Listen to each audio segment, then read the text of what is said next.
জীবনে এমন একটা মুহূর্ত আসে যখন তাকিয়ে দেখেন পাশে কেউ নেই। যাদের উপর ভরসা করতেন তারা সরে গেছে, যাদের কাছে সাহায্য চাইতেন তারা মুখ ফিরিয়ে নিয়েছে, আর আপনি দাঁড়িয়ে আছেন একা একটা সিদ্ধান্তের সামনে। থামবেন নাকি এগোবেন? আজকের এই ভিডিওতে কথা বলবো ঠিক এই বিষয় নিয়েই। কেন একা চলার মধ্যে লজ্জার কিছু নেই, বরং সেটাই হতে পারে আপনার জীবনের সবচেয়ে বড় শক্তি।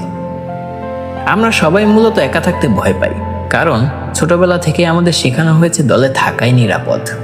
সবাই যেদিকে যাচ্ছে সেদিকে যাওয়াই সহজ। কিন্তু বাস্তবতা হলো ভিন্ন। জীবনের সবচেয়ে গুরুত্বপূর্ণ সিদ্ধান্তগুলো, যেগুলো আপনার ভবিষ্যৎ বদলে দিবে, সেগুলো প্রায় সবসময় আপনাকে একাই নিতে হবে। কেউ আপনার হয়ে সেই সিদ্ধান্ত নিতে পারবে না, কেউ আপনার জায়গায় দাঁড়িয়ে সেই লড়াইটা লড়তে পারবে না। আপনার স্বপ্ন যখন অন্যদের চোখে অদ্ভুত মনে হয়, তখন তারা সমর্থন করবে না, এটাই স্বাভাবিক। কারণ তারা আপনার চোখ দিয়ে তার পৃথিবীটা দেখতে পারবে না। এখানে একটা জিনিস স্পষ্ট করে নেওয়া দরকার: একা চলা, নিঃসঙ্গ থাকা, এই দুটো এক জিনিস নয়। নিঃসঙ্গতা মানে হলো ফাঁকা লাগা, হারিয়ে যাওয়া। কিন্তু একা চলা মানে হলো নিজের পথে দৃঢ়ভাবে দাঁড়িয়ে থাকা, নিজের সিদ্ধান্তের উপর ভরসা রাখা। যখন আপনি জানেন আপনি কি চান, কেন চান, তখন চারিপাশে মানুষ থাকুক বা না থাকুক, আপনার ভিতরের একটা স্থিরতা তৈরি হয়। সেই স্থিরতাই আসল শক্তি। ইতিহাস ঘাটলে দেখবেন, যারা বড় কিছু করে দেখিয়েছেন তাদের প্রত্যেকের জীবনে এমন একটা সময় ছিল যখন তারা সম্পূর্ণ একা ছিলেন। কেউ তাদের বিশ্বাস করেনি, তবুও তারা থেমে যায়নি। একা চলার তিনটা বড় কারণ রয়েছে। প্রথমত, নিজের ভিতরের শক্তি চেনার জন্য একা চলাটা জরুরি। যতদিন আপনার পাশে কেউ থাকবে, ততদিন আপনি নিজের আসল ক্ষমতা টের পাবেন না।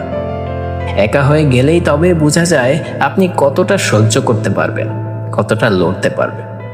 দ্বিতীয়ত, সবাই একমত হবে এই আশা নিয়ে বসে থাকলে কোনো কাজই সম্পূর্ণ হবে না। যারা সত্যিকারের পরিবর্তন এনেছেন তারা প্রথমে সংখ্যালঘু ছিলেন, তাদের কথা প্রথমে কেউ শোনেনি। তৃতীয়ত, একা চলার মধ্য দিয়েই আপনি বুঝতে পারবেন আপনার লক্ষ্য আসলেই আপনার নিজের, নাকি অন্যদের দেখানো পথ। যে লক্ষ্য শুধু আপনার নিজের বিশ্বাস থেকে আসে, সেটাই টিকে থাকে, বাকিটা হারিয়ে যায়। তাহলে প্রশ্ন হলো, একা চলাটা করবেন কিভাবে? প্রথমে নিজের লক্ষ্যটা স্পষ্ট করুন। কি চান, কেন চান, এটা নিজের কাছে পরিষ্কার না হলে একা পথে দাঁড়িয়ে থাকা কঠিন হয়ে যায়। এরপর বাহিরের অনুমোদনের অপেক্ষা করা বন্ধ করুন। সবাই বুঝবে, সবাই মেনে নেবে, এই আশা ছেড়ে দিন। আপনার কাজই একদিন আপনার হয়ে কথা বলবে। প্রতিদিন ছোট ছোট পদক্ষেপ নিন।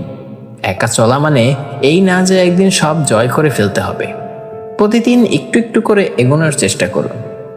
আর সবচেয়ে গুরুত্বপূর্ণ বিষয়টি হচ্ছে, নিজের সঙ্গে সৎ থাকুন। একা পথে হাঁটতে হলে নিজের ওপর বিশ্বাসটাই একমাত্র সম্ভব। মনে রাখবেন, একা চলা মানে হেরে যাওয়া নয়। একা চলা মানে নিজের পথের উপর এতটাই বিশ্বাস রাখা যে অন্য কারো সঙ্গ ছাড়াই আপনি এগিয়ে যেতে পারবেন। আজ হয়তো পাশে কেউ নেই, কিন্তু একদিন আপনার এই একলা চলার গল্পই অন্য কাউকে সাহস যোগাবে। তাই থামবেন না, তবুও একলা চলুন। ভিডিওটা ভালো লাগলে লাইক করুন, চ্যানেল সাবস্ক্রাইব করে রাখুন, আর কমেন্টে লিখুন আপনার জীবনে এমন কোনো মুহূর্ত ছিল কিনা যখন আপনাকে একা লড়তে হয়েছিল। দেখা হবে পরের ভিডিওতে। ভালো থাকুন। আল্লাহ হাফেজ।